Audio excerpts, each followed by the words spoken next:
পকেটে যখন টাকা থাকে না, তখনই বোঝা যায় এই পৃথিবীটা আসলে কতটা নির্মম। নিজের ভেতর আত্মসম্মান থাকা জরুরি, তবে তা যেন কখনো অহংকারে রূপ না নেয়। মানুষের প্রকৃত সৌন্দর্য তার চেহারায় নয়, বরং তার মনের গভীরতায় প্রকাশ পায়। ঠিক তেমনি কারো শিক্ষা তার সনদে নয়, বরং তার আচার ব্যবহারেই ফুটে ওঠে। নীরবতা দেখেই বোঝা যায় একজন মানুষ কতটা সুখী, আর উপহারের চেয়ে ত্যাগেই ভালোবাসার আসল গভীরতা নিহিত থাকে।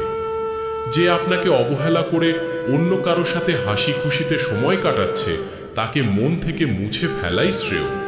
যে আপনাকে যতটা সম্মান দিচ্ছে, আপনিও তাকে ঠিক ততটাই সম্মান দিন। অতিরিক্ত সম্মান কাউকে দিতে যাবেন না, কারণ বর্তমান সময়ে মানুষ সম্মানের চেয়ে স্বার্থকেই বেশি প্রাধান্য দেয়। স্বার্থ ফুরিয়ে গেলেই মানুষ তার আসল রূপ দেখায়। যে মানুষটি আপনাকে অপেক্ষায় ফেলে রেখেও আপনার কথা ভাবার প্রয়োজন মনে করে না, তাকে ভুলে যাওয়াটাই বুদ্ধিমানের কাজ। দিন শেষে দেখা যায় কেউ সত্যিই ভালো থাকে, আবার কেউ ভালো থাকার অভিনয় করে যায়। ধৈর্য ধরতে শিখুন, কারণ সহজে যা পাওয়া যায় তা চিরস্থায়ী হয় না। মনে রাখবেন, রাত যত গভীর হয়, ভোরের সূর্য তত দ্রুতই উঁকি দেয়। পৃথিবীর কোনো মূল্যবান বই আপনাকে যা শেখাতে পারবে না, একাকিত্ব আপনাকে তা শিখিয়ে দেবে। কারো বিশ্বাস একবার ভেঙে গেলে আর হারিয়ে যাওয়ার সময় কখনো ফিরে আসে না। যে কেবল দেখতে সুন্দর, তার পেছনে না ছুটে যে আপনাকে ভালো রাখতে পারবে তার পাশে থাকুন। সন্তানকে দামি উপহার না দিলে সে হয়তো কিছুক্ষণ মন খারাপ করে কাঁদবে, কিন্তু সঠিক শিক্ষা না দিলে সে সারা জীবন চোখের জল ফেলবে। এক ফোঁটা লেবুর রস যেমন 1000 লিটার দুধ নষ্ট করার জন্য যথেষ্ট, মানুষের সামান্য খারাপ ব্যবহারও তার সারা জীবনের সঞ্চিত গুণাবলীকে ধ্বংস করে দিতে পারে। শূন্য পকেট আর বেকার জীবন মানুষকে অনেক কিছু শিক্ষা দিয়ে যায়। আমি আমার বিশ্ববিদ্যালয়ের শিক্ষা শেষ করতে পারিনি, তবে মনে রাখবেন, শারীরিক সৌন্দর্য একদিন ম্লান হয়ে যাবে, কিন্তু অর্জিত জ্ঞান চিরদিন সাথে থেকে যাবে। কাউকে ভালোবাসা হয়তো সহজ, কিন্তু কারো হৃদয়ে নিজের জন্য ভালোবাসা তৈরি করা অনেক কঠিন। আপনি নিজে ভালো হলেই সারা পৃথিবী আপনার প্রতি সদয় হবে, এমনটা আশা করা ঠিক নয়।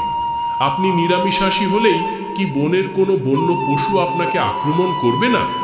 মানুষের প্রকৃত পরিচয় তার কথায়, যোগ্যতার পরিচয় তার কাজে, এবং বংশের পরিচয় তার ব্যবহারে নিহিত থাকে। তুচ্ছ মানসিকতার মানুষের কাছ থেকে কখনো বড় কিছু প্রত্যাশা করবেন না।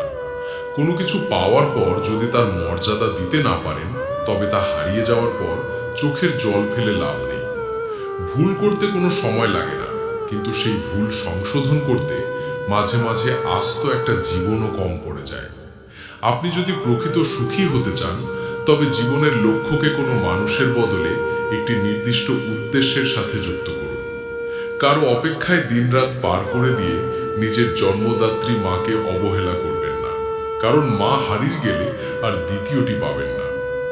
যখন পরিবারের মাঝে শান্তি খুঁজে পাওয়া যায় না, তখনই মানুষ প্রিয়জনের মাঝে আশ্রয় খোঁজে। ভবিষ্যৎ অনিশ্চিত জেনেও আমরা অনাগত দিনগুলোর আশায় বুক বেঁধে বেঁচে থাকি। যেখানে আপনার গুরুত্ব নেই, সেখানে দূরত্ব বাড়িয়ে নেওয়াটাই শ্রেয়, নতুবা আপনাকে মানুষের উপহাসের শিকার হতে হবে। কুকুরের বাঁকা লেজ যেমন সহজে সোজা হয় না, ঠিক তেমনি কিছু আঘাত মানুষের স্বভাব বদলে দিতে সাহায্য করে। অতীতের স্মৃতি নিয়ে যন্ত্রণায় ভোগা হলো আবেগ, আর সেই অতীত থেকে শিক্ষা নিয়ে পথ চলাই হলো বাস্তবতা। পরিস্থিতি যে কোনো সময় পাল্টে যেতে পারে, তাই কখনো কাউকে অবহেলা বা কষ্ট দেবেন না। খারাপ সময় আসা মানেই জীবনের ইতি নয়, বরং এর অর্থ হলো জীবন আপনাকে নতুন কিছু করার বা নিজেকে প্রমাণ করার সুযোগ দিচ্ছে। এখন সময় নিজের জীবনকে নতুন করে সাজিয়ে তোলার। আপনি এখনো এই কথাগুলো শুনছেন, তার মানে আপনি 10 জন সাধারণ মানুষের চেয়ে আলাদা। স্রোতের বিপরীতে গিয়ে নিজেকে গড়ে তোলার সাহস সবার থাকে না। আলস্য কাটিয়ে জীবনের রূঢ় বাস্তবতা নিয়ে ভাবার ক্ষমতাও সবার নেই। আপনি হয়তো গান শুনে বা গেমস খেলে সময় নষ্ট করতে পারতেন, কিন্তু সেসব বিনোদন ছেড়ে আপনি অনুপ্রেরণামূলক কথা শুনছেন। এর অর্থ হলো আপনার ভেতরে সফল হওয়ার এক তীব্র ক্ষুধা রয়েছে। এই ইচ্ছাশক্তি আপনাকে সাফল্যের চূড়ায় পৌঁছে দেবে। কখনো হাল ছাড়বেন না বা নিজেকে অযোগ্য ভাববেন না। মনে রাখবেন, আপনি অনন্য। আপনার মতো দ্বিতীয় কেউ এই পৃথিবীতে নেই। সৃষ্টিকর্তা সবাইকে কোনো না কোনো বিশেষ গুণ দিয়ে পাঠিয়েছেন, আপনিও তার ব্যতিক্রম নন। নিজের সেই সুপ্ত গুণটি খুঁজে বের করুন এবং তা মানুষের কল্যাণে ব্যয় করুন। সফলতা আপনার দ্বারে এসে ধরা দেবেই। যতদিন নিঃশ্বাস আছে চেষ্টা চালিয়ে যান, কারণ নিরলস চেষ্টা করতে পারাটাও এক ধরনের বড় সফলতা। সবসময় ভালো থাকার চেষ্টা করুন, কারো চোখের বিষ হয়ে বেঁচে থাকার চেয়ে হারিয়ে যাওয়া অনেক ভালো। কারোর প্রতি অতিরিক্ত মায়া বিষের চেয়েও মারাত্মক হতে পারে।